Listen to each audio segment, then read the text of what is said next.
Hey guys, this is Drax back with another Battlefront 2 video, and this time we'll be counting down every villain from worst to best in Star Wars Battlefront 2.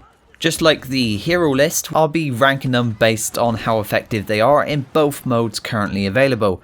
Basically, I give them a score for Galactic Assault, a score for HVV mode, and then work out the overall position in this list. This position is of course based on my opinion, as it's my video, so feel free to share your own list in the comments. Just like the hero list, I do not believe any villain is absolutely terrible in this game, but some are definitely less effective. So starting with last place, I have Captain Phasma.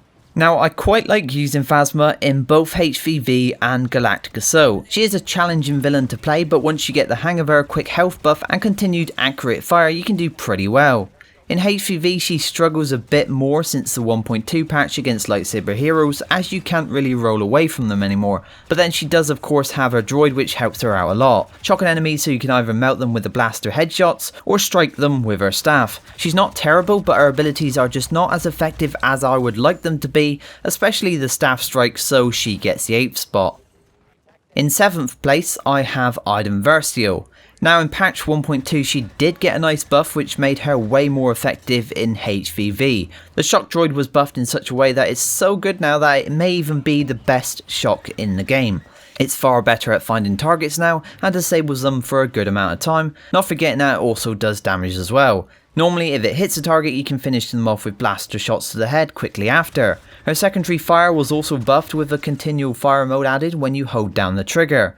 Her secondary fire is of course her main way of defeating enemies, eliminating most with one hit alongside the TL50's rapid fire rate. IDEN's real problem lies in her HP and other abilities. She has poor health regen, no way to regain base health, and her post cannon along with shield are just simply not up to the job most of the time.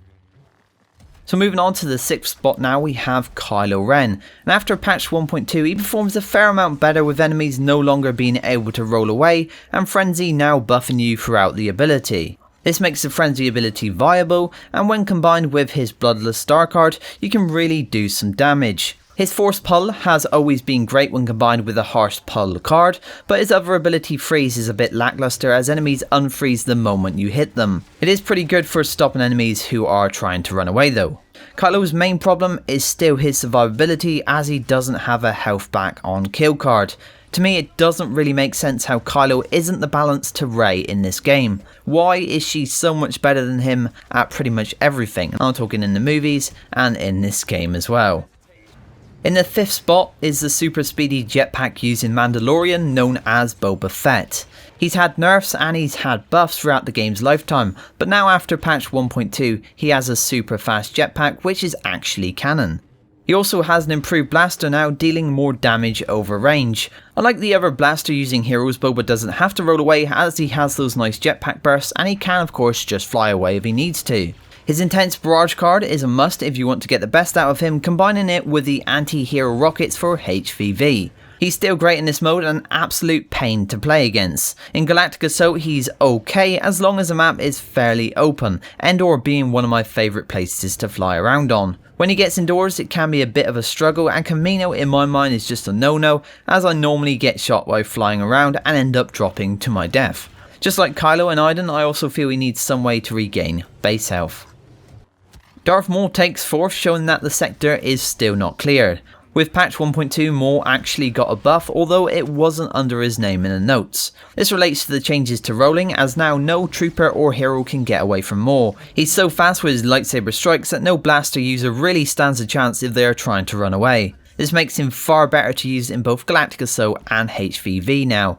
All of Maul's abilities are great to use, with him being a super offensive villain with the speed to match. With Maul it's simply spin to win. He has a pretty good health regen but doesn't have any way to get his base health back, so he misses out on getting into the top 3.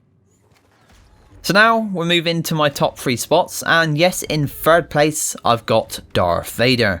He may not have his original choke anymore, but his new choke is pretty good, and his focus rage ability along with that health buff makes him even more of a tank. Every ability Vader has now is great for use in both modes. He primarily dominates in HVV, but I've been having great success with him in Galactic Assault as well. This is mainly down to the There Is No Escape star card, as the lightsaber throw is still his best ability, and with this card it just makes him so much better. The Dark Lord card allows him to regain base health, gifting him more survivability than most on this list. He has a great deal of health to start with, and with the health back on kill card, this just makes him even harder to take down. BOSSK takes second. As being a Trandoshan, he has complete health regen, so he can recover fully from any situation as long as you can get away.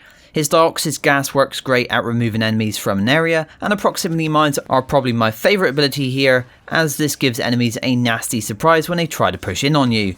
Let's not forget his central ability, which gifts him his thermal vision and use of that grenade launcher to make easy work of both troopers and heroes. Each ability is consistently useful, and with that complete health regen, BOSSK's survivability is better than most other villains. And now we have reached number 1. Yes, there can only be one in the top spot, and in my opinion the most effective villain in game is still Emperor Palpatine.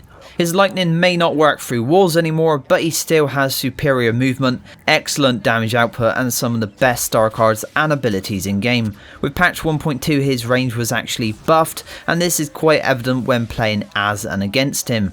Let's not forget about his massive regen either, which allows him to regain nearly half of his health back. And then on top of that, the lightning absorption card, which means with one good chain lightning he can be back to full health. Palpatine is consistently top of the leaderboards in both HVV and Galactic Assault, outperforming the rest to get this top spot. So guys, that's the list right there, all villains ranked from worst to best. As always, when making a video like this, I'm basing it on how effective I believe each villain to be. I do not think any villain is terrible in this game, just some could use some tweaks or the addition of a health back on kill card to make them viable in more situations. I hope you have enjoyed this video. Feel free to share your personal lists in the comments. I'll be interested to see how you guys rate them. Let me know if you agree or disagree with my list. As always, thanks for watching, and I'll see you next time.